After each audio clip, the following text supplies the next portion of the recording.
Corrections. In the following episode, Kurt Cabana is said to return to Citrus College after 12 years. That is incorrect. Kurt Cabana is returning to Citrus after 10 years. Hey everybody, welcome to episode 3 of the Citrus College Clarion podcast, where we cover the top headlines in the Clarion newspaper located at Citrus College. All stories discussed can be found on ccclarion.com. Today's episode is from issue 14 of the Clarion. I'm your host, Alex Lomeli, and I'm a freelancer for the Clarion. I am joined today by my returning co-host, Ryan Thompson. How's it going, everyone? This is Ryan, and I'm web editor for the Clarion, and I'm glad to be back with all of you today. Today we will be discussing the articles Coaches Give 30-Year-Old Cabana a Shot by staff reporter Zaina Cummins, and Teachers Staff Rally Again to Call Attention to Demands for Fair Wages by news editor Daniel Bardonner. We'll start with student-athlete Cabana. 30-year-old student Kurt Cabana joins the Citrus College sports team. Kurt Cabana is a returning student at Citrus who, after a 12-year gap, achieved his goal of returning to school and joining the Citrus College baseball team as an outfielder. Cabana is actually the oldest student to ever try out for the Owls. When he did attend Citrus 12 years ago, he actually played on the football team. While playing football, he got a scholarship to North Carolina A&T, which is a Division I program. But the problem is that during his time at Citrus, before he was able to accept the scholarship and go there, he was deemed ineligible because of his grades. So that prevented him from continuing on and doing that. So that's really disappointing, but now he's back and he's playing sports at Citrus again. And so why was it that he was gone for 12 years? Did the article cover that at all? The article actually didn't really talk much about what he was doing during the 12 years, but now he has a wife and a family, so I'm sure during that time he was just doing what most people do. They start their families and everything. Part of the reason why he came back is to change his career. So it's not like he just came back because he wanted to play baseball. Yeah. I'm sure that helped, but that wasn't the only reason. And what's really interesting is just the fact that he's 30 years old, yet playing with athletes that are maybe in their early 20s or even their late teens, and what sort of rules there are against that. And so I ended up looking into it a little bit, and apparently the NJCAA, which is the Association for Junior College Athletics, they say that there is no age limit. There is no discrimination of any sort that can occur for eligibility. So whether it's race, creed, anything like that, it doesn't matter. You can still come back. The only real stipulation is that you can only play 2 years of any sport. So it seems like he only played 1 year of football at Citrus, and so he has 1 more year of eligibility left. Well, he did have 1 year of eligibility left, and he used that this past season. So it doesn't seem like he'll be able to play next year, sadly. Right. I mean, that would be kind of silly, though, because you're gone for so long, and they still have your records, but you're almost a new student again. Right. So I don't know, that would be kind of unfair in my opinion to not let him continue again. Yeah. But I mean, if the record is there and that's how the rules go. But it is interesting that you pointed out that this eligibility clock, and there really is no age limit, because if there was an age limit, it would be like a age discrimination. True. And that's already a problem in our society. Yeah, so it's already a problem in the workforce. So exactly.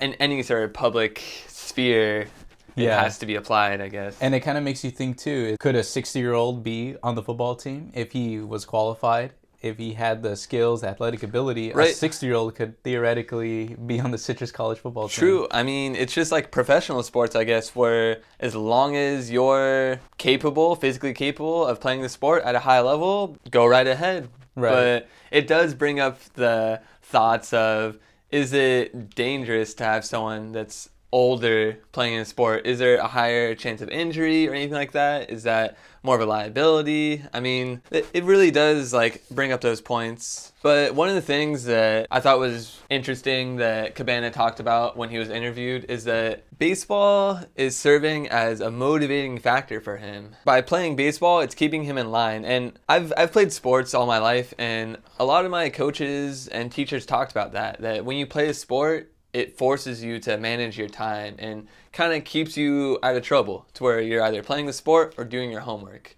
It's really helpful for that. Yeah, and especially if you've been gone for quite a while, to kind of come back to a sport and have that discipline again, you know, to Yeah. kind of get your bearings straight again, especially if you weren't in school for so long. I'm sure that's a good benefit. Yeah, it's got to help. His plans actually now are that he hopes to receive a scholarship. I don't know whether it's an athletic scholarship or an academic scholarship, but he wants to receive a scholarship to a college, any college. He actually didn't have a bad season. His batting stats were, he had a 318 batting average and he had 6 RBIs. I think that if he was able to come back and play again next year, he'd be able to increase those numbers, but it doesn't seem like that's going to be possible. And what exactly are RBIs for people who are not Oh, familiar yes. with baseball? Yeah. RBIs are runs batted in. So basically, he got a hit, and one of his teammates was able to score a run because of it. No, I think it's really good that this student decided to come back, as long as it's not an unfair advantage with his manpower. Maybe some students are younger, but we'll see how that turns out. All right, let's move on to our next article. Citrus professors hold a second protest for higher wages. Several Citrus College professors on May 1st held a protest along Foothill Boulevard in response to their discontent with current wages. This is the second protest the professors did in response to wage increase negotiations, where the district offered a 2-1-1 wage increase. This offers a 2% increase the first year, followed by 1% increases each year. Several faculty associations have expressed concern in support of the cause to increase wages and were unhappy with the district's 2-1-1 proposal. So that's kind of a lot to take in at once. Yeah. So what happened was the teachers feel like they're being underpaid, Citrus College professors, and the Citrus College Faculty Association started beginning talks with the Board of Trustees. So the association is kind of like the union that represents the teachers? Right. So it's called the CCFA, which is a union for the Citrus College professors. Okay. And the faculty as well. And they decided there was a problem. They took the averages of other salaries from other community colleges like Mount Sac and found that mid-range, mid-tier professors that were there for about 10 years, had a mid-range pay, were getting paid more on average than Citrus College professors. They had that discrepancy about it. The CCFA was unhappy with the money that what the school was doing when they're putting it in a reserve fund. Yeah. And they want those funds to help increase their wages. It's also important to note that the administration at Citrus College gets paid significantly more. Some administrators get paid more than $200,000, while some professors get paid $70,000. So some professors are unhappy about the wage increase of the 2-1-1. So after the first protest, the Board of Trustees and the CCFA agreed to have a 5-3-2 incremental model, which increases across 3 years. They get their wage increased 5%, then the next year 3%, then the next year 2%. And it's a lot of negotiations going on, but it's still a 10% increase. Yeah. And on top of that, the professors already get medical insurance as well. It's definitely a good bundle. However, the faculty has expressed in the past that they want 15% in total of an increase instead of 10. In my opinion, I think the increases, I feel like, are a really high percentage, because I've read that when you're in the workforce, that I forget the exact number, but I think it's only like 5 to 10% increase each year. So I mean, that's still greater than what they're getting right now, and that's around or greater than what they're asking for. I think the problem is the starting pay for the professors. I think their starting pay should be much higher. Rather than trying to fix the increases, I think the starting pay should be higher and those increases should happen. I think both of them should happen. And then that's a good thing to point out too, because some incoming professors may get paid really, really low. And I remember even at my high school, incoming teachers were only getting paid first year were almost $30,000, $40,000. You know, that's pretty low. And it kind of goes into this larger, bigger scenario where there have been a lot of teacher walkouts this past year in 2018. True. There were large teacher walkouts in Arizona, Oklahoma, and Colorado, and the teachers would walk out, and that suspended entire education practice for that week. And that definitely doesn't happen at Citrus College because their situation is smaller and it has to do more with the district. But it does bring up the question, are teachers an underpaid and undervalued profession? And I think it just comes back to, why are there so many teachers uneasy and unrest with their scenarios, with their wages? And according to an article at The Economist, the average American teacher earns less than 60% of what a similarly educated professional makes. So there's definitely those types of statistics to consider. And just in inflation-adjusted terms, as the article states, teacher salaries have fallen by 1.6% over the past 2 decades.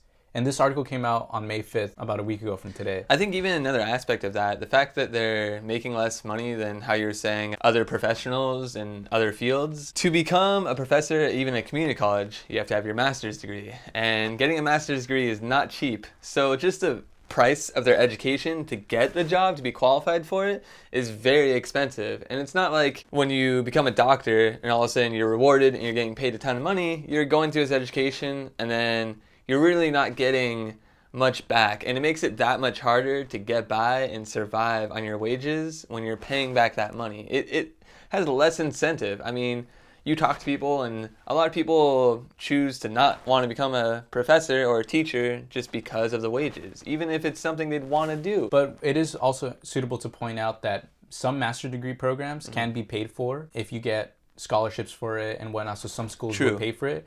But I see your point. The payoff might even last, it would take a while for you to even have a payoff because you paid for your higher education already. But I mean, some professors at Citrus College make above $100,000 plus medical benefits as well. Yeah. And that's definitely something to consider. But at the end of the day, there is a discrepancy to be handled with the government and teachers, and especially with the Citrus College Fund. And a lot of money is being allocated to things that some teachers are not even aware of yet. Yeah. So it's definitely an issue to consider. Because I remember actually hearing it talked about a little bit about the Citrus College putting the money into that fund, and that fund is supposed to be to hire, 10 new professors and pay them for 30 years. It was something like that. So maybe the fund does have a purpose that's for the teachers, or the professors, but I don't think it's enough. I don't think they're going about it right. I think they should listen to the professors. Right. And it could be argued that it does have a purpose, and especially since the 2008 recession, it does kind of, maybe that's the answer to why this money is being allocated, because there was a recession that affected Citrus College big time. There was a lot of overcrowding, low understaffed and whatnot. Anyways, I think that pretty much covers it for today. Thanks for listening again. Yeah, thanks for joining us, guys. That does it for this episode of the Citrus College Clarion podcast. Again, you could find all articles we discussed on ccclarion.com. Do you know about something that Clarion should be covering? Email us, contact@ccclarion.com. We'll see you next episode.